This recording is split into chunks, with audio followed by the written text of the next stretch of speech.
Well, that was a pretty dominant win by the Edmonton Oilers as this thing evens up at 1 apiece. So this game, we're talking a little bit about the score and my thoughts on 3-0 doesn't say the whole picture of how this game was. This game was very physical. Edmonton had more hits. Dallas did keep up with Edmonton on shots, though. I will say both had 25.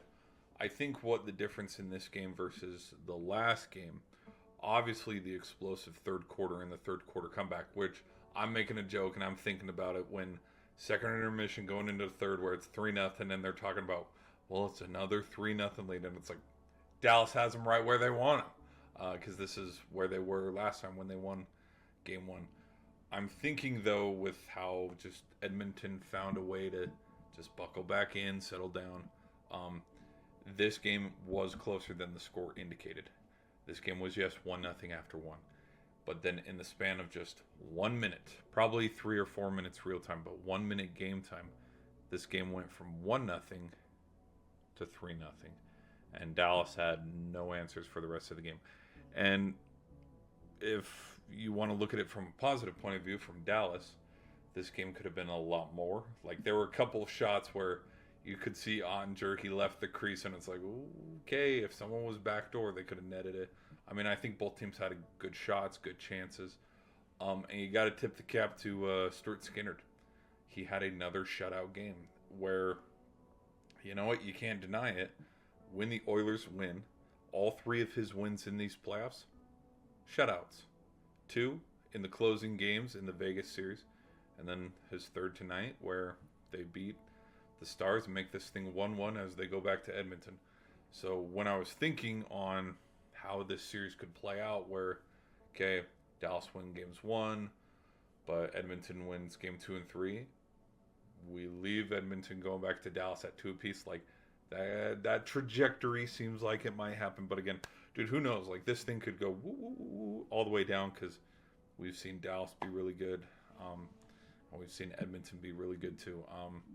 But none of these teams, I wouldn't say I'd favor Dallas more at home just with their how many home games in a row they had won up until that point. But none of them are as big as like the Panthers on the road, even though I've made a video on that. But we'll just see. We'll see if Edmonton can defend home ice with the momentum of how today went in this game. I think there will be repercussions from the high stick, and we'll see on if there's an injury for Dallas. That happened towards the end of the game. There wasn't anything else.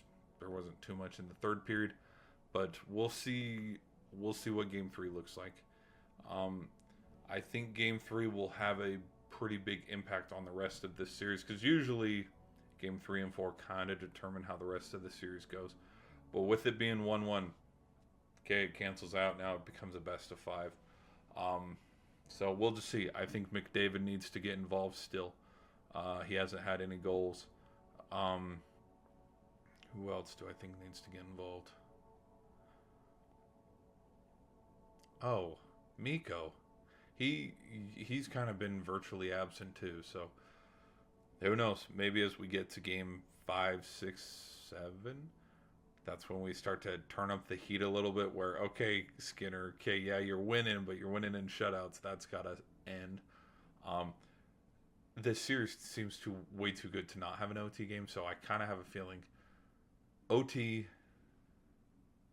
No, not every game can be OT, but like we're definitely gonna have an OT game. But I think Edmonton can use the momentum of tonight and win Game 3, take a 2-1 seriously. But that's just my thoughts on that. What do you guys think? Be sure to let me know in the comments. Hit that like button. Be very appreciative of that, and I will see you in the next video.